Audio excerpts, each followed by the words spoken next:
अस्सलाम वालेकुम everybody, this is me Umar Bilal Ahmad. और अच्छा जी, सबसे पहले आप सबको बहुत बहुत रमज़ान मुबारक। अच्छा जी, ये जो मैं आज कंटेंट बना रहा हूँ, ये अगर आप फास्टिंग कर रहे हैं तो भी ये इन्फॉर्मेशन आपके लिए इम्पॉर्टेंट होगी अगर आप रमज़ान के महीने में हैं। और अगर रमज़ान के महीने में नहीं हैं और उसके बावजूद भी अगर आप फास्टिंग करना चाहते हैं और जो मैंने आपको प्लान गाइड किया हुआ है उसको आपने रमज़ान में यानी रोज़े के हिसाब से किस तरह से एडजस्ट करना है वो मैं आपको समझाने वाला हूँ। सो बहुत गौर से आपने मेरी ये बातें सुननी है, क्योंकि इसमें आपने ब्रेकफास्ट, लंच, डिनर किस तरह से जो हमने आपको गाइड किया हुआ था उसको आप रमज़ान में किस तरह से चेंज करेंगे, एक्सरसाइज के बेस्ट टाइम क्या होने चाहिए, ये सारी चीज़ें मैं इस वीडियो के अंदर कवर करने वाला हूँ। तो सबसे पहले आपको ये बात जहन में रखनी है कि अगर हम सुबह 5, साढ़े 5, 6 बजे सहरी कर रहे हैं और हम इफ्तार कर रहे हैं 7 बजे के करीब, तो तकरीबन ऑन एवरेज 12 से लेके 14-15 घंटे तक पूरी दुनिया में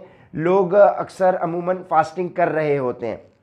सो सबसे पहली इंपॉर्टेंट बात वो ये है कि जब आप 12-14 घंटे की फास्टिंग कर रहे होते हैं तो इस 12-14 घंटे के दौरान आपकी बॉडी फैट्स जो आपकी बॉडी में स्टोर्ड होते हैं उनको यूटिलाइज करती है एनर्जी प्रोड्यूस करने के लिए। सो अगर आप इस 14-15 घंटे की फास्टिंग के अंदर कोई एक्टिविटी ना भी करें तो आपकी बॉडी सरवाइव करने के लिए ग्लूकोज के साथ, जो कि आपके ग्लाइकोजन के अंदर है, उसकी अभी हम साइंस में अगर ना भी जाएं, उसकी हम डिटेल में अभी नहीं जा रहे हूं, मैं अपनी वीडियोस में पीछे एक्सप्लेन कर चुका हूं कि ग्लाइकोजन क्या है और आपकी बॉडी आपकी मेजरली आपके फैट डिपॉजिट जो है उनको यूटिलाइज कर रही होती है during that period of fasting. आपकी बॉडी बगैर एक्सरसाइज ना भी अगर आप करें, अगर आप रोजे रख रहे हैं अपने 30 दिन के या आप फास्टिंग कर रहे हैं इस पूरे महीने के, तो आपकी बॉडी बगैर एक्सरसाइज के भी, अगर आपने ऊपर से कुछ गलत डाइट कंज्यूम नहीं की, तो आपकी बॉडी एक हेल्दी डाइट के साथ बगैर एक्सरसाइज के रिजल्ट्स अचीव कर रही होगी, यानी फैट लॉस हो रहा होगा। कहने का मकसद क्या है कि अगर आप एक्सरसाइज नहीं भी करते तो भी कोई इशू नहीं है रमज़ान के दौरान, सिर्फ आपने अपनी डाइट अगर कंट्रोल कर ली तो वो आपके लिए बहुत एडवांटेजेस रहेगा। Number 1 point, you can achieve your results even without exercise. ठीक है जी। अब एक तो ये हमारी बात हो गई कि आप अपने गोल्स सिर्फ डाइट को आपने, अच्छा ये जो पॉइंट है कि आप अपने गोल्स अचीव कर सकते हैं इवन विदाउट एक्सरसाइज, उसकी रीजन क्या है वो मैंने आपको बता दी कि बॉडी आपकी 14-15 घंटे में फैट्स को यूज कर रही है एनर्जी प्रोड्यूस करने के लिए। अब अगर कुछ लोग एक्सरसाइज ऐड कर लें तो उनके लिए बहुत एडवांटेजेस हो जाएगा। अब जब वो एक्सरसाइज ऐड करेंगे अपने इस रमजान के रूटीन में, तो सवाल ये पैदा होगा कि हम एक्सरसाइज किस टाइम पे करें। तो अब हम इस पॉइंट को भी कंसिडरेशन में ले लेते हैं और इसको भी डिस्कस करेंगे कि एक्सरसाइज हमें किस टाइम पे करनी चाहिए, एक्सरसाइज टाइम हमारा क्या होना चाहिए। ठीक है जी। अब एक इंपॉर्टेंट बात आप साथ साथ मेरी एक और गौर से सुन लें जो आपने मिस नहीं करनी, क्योंकि बहुत सारे लोग इंफॉर्मेशन मिस आउट कर देते हैं। डाइट हेल्दी होना इंपॉर्टेंट है, की है, और हेल्दी डाइट वो है जो मैं आपको रेकमेंड कर चुका हूं। ये वीडियो खास तौर पे मैं अपने क्लाइंट्स के लिए बना रहा हूं क्योंकि उनको मैंने ऑलरेडी प्लान एक गाइड किया हुआ है। अगर उस डाइट प्लान के प्रोटोकॉल्स को, उस डाइट प्लान की क्वांटिटी ऑफ फूड जो मैंने आपको बताया हुआ है, उन सब चीजों को कंसिडरेशन में रखते हुए, वो डाइट फॉलो करते हुए अगर आप एक्सरसाइज नहीं करते तो आपका फैट लॉस हो रहा होगा सिर्फ डाइट के साथ भी। और अगर आप डाइट के साथ एक्सरसाइज भी फॉलो करना चाहते हैं तो एक्सरसाइज का बेस्ट टाइम कौन सा है वो अब मैं आपको बताने लगा हूं। ठीक है। नंबर 1, आपके एक्सरसाइज का बेस्ट टाइम है बिफोर सहरी। ठीक है, यानी आपने बिफोर सहरी वर्कआउट करना है। मकसद क्या है कि आपने रात को 10-11 बजे नींद अपनी पूरी, लेट गए आप सोने के लिए, तरावी वगैरह पढ़ के आप 10-11 बजे आप सोने के लिए लेट गए, तो 6 घंटे की फास्टिंग के बाद जब आप सहरी पर उठेंगे तो सहरी पर उठने के टाइम पर सहरी करने से पहले, जब आपकी कैफियत फास्टिंग की होगी, क्योंकि जब आप 6 घंटे रात में सो गए हैं तो आपकी बॉडी कुछ कंज्यूम नहीं कर रही, सो वो खाली पेट एक्सरसाइज की जाती है। सो आपके लिए बेस्ट टाइम होगा सहरी करने से पहले वर्कआउट करने का, यानी खाली पेट आपने एक्सरसाइज करनी है। यानी आपने अगर 10-11 बजे आखिरी मील कंज्यूम किया है, बड़ा मील जिसको हम मील कहते हैं, मेरे क्लाइंट्स तमाम समझ जाएंगे कि मील से क्या मुराद है, तो उस मील को कंज्यूम करने के 5-6 घंटे के गैप के बाद आप एक्सरसाइज कर रहे हैं, तो ये एक बेस्ट टाइम है एक्सरसाइज करने का। ठीक है जी। पॉइंट नंबर 1 कि आप अगर सहरी से पहले एक्सरसाइज करते हैं, ये बेस्ट टाइम है। दूसरा बेस्ट टाइम आपका एक्सरसाइज करने का जो है वो है बिफोर इफ्तार। ठीक है जी। यानी आपने बिफोर इफ्तार एक्सरसाइज अगर करनी है, आपने सहरी अपनी वैसी की, वो अब आपने अपने प्लान को किस तरह से एडजस्ट करना है, डाइट प्लान को, वो मैं आगे बताऊंगा, लेकिन अभी मैं आपको एक्सरसाइज के पॉइंट्स बता रहा हूं। सो आपने बिफोर इफ्तार एक्सरसाइज करनी है। बिफोर इफ्तार से मुराद इफ्तार करने से पहले 1 घंटा अगर आप निकाल सकते हैं एक्सरसाइज का, हिम्मत उसमें चाहिए होगी, लेकिन अगर आप इतनी हिम्मत बना के 1 घंटा इफ्तार से पहले एक्सरसाइज कर सकते हैं, वो बेस्ट टाइम है। ठीक है जी। क्योंकि उस वक्त आपकी बॉडी ऑलरेडी फास्टिंग की कैफियत के अंदर है और आपकी बॉडी फैट्स को यूज कर रही है एनर्जी प्रोड्यूस करने के लिए, और आपने मजीद एक्सरसाइज कर कर उस फैट प्रोसेस को, जो बॉडी यूज कर रही है फैट सेल्स को एनर्जी प्रोड्यूस करने के लिए, आपने उसको और इंगेज कर दिया और इंटेंसिफाई कर दिया है। सो अब आपके रिजल्ट्स मैक्सिमाइज होना शुरू हो जाएंगे। यानी इफ्तार करने से पहले का टाइम बेस्ट है। दूसरा पॉइंट।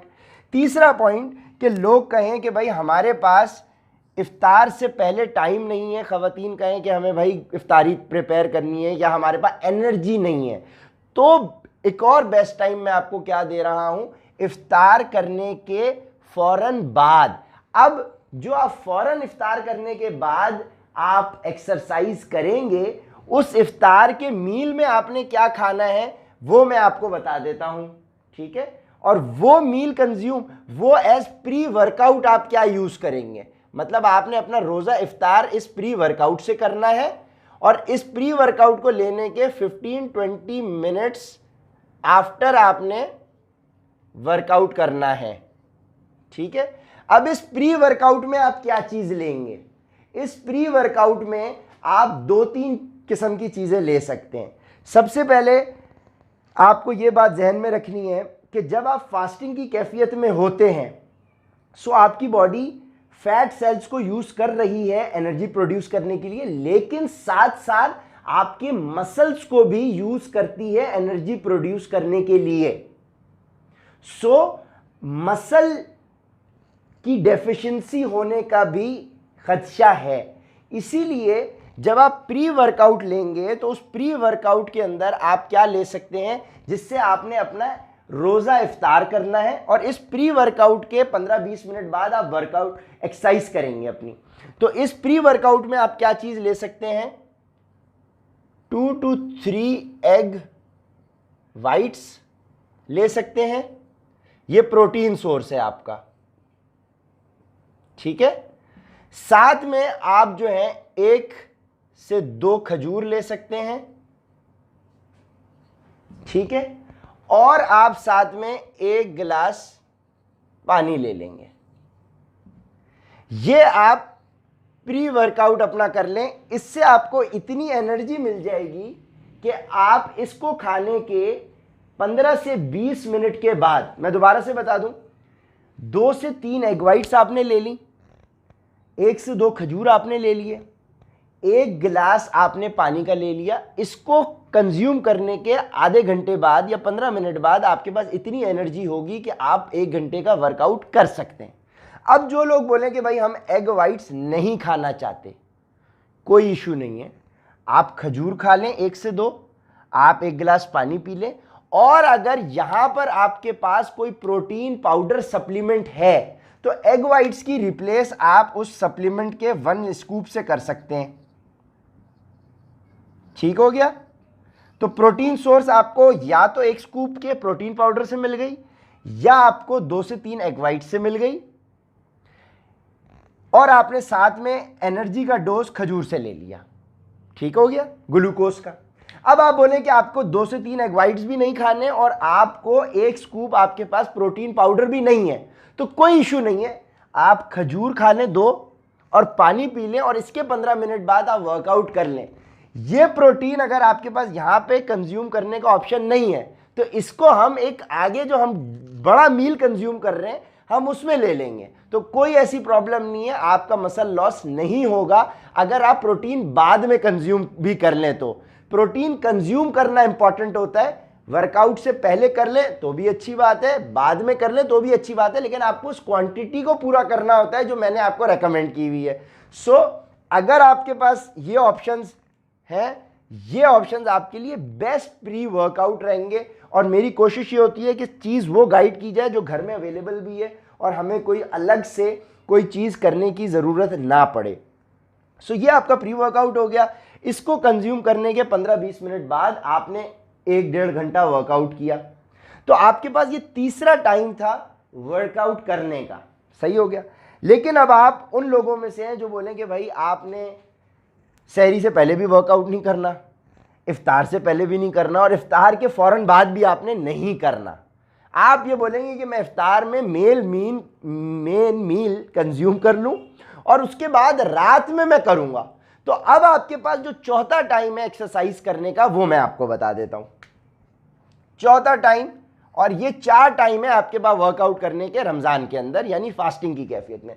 अब ये चौथा टाइम क्या है, यानी आपने मिसाल के तौर के ऊपर 6-6:30 बजे मगरिब की अजान होती है, आप रोज़ा अपना इफ्तार करते हैं और इफ्तार में आपने मील कंज्यूम कर लिया।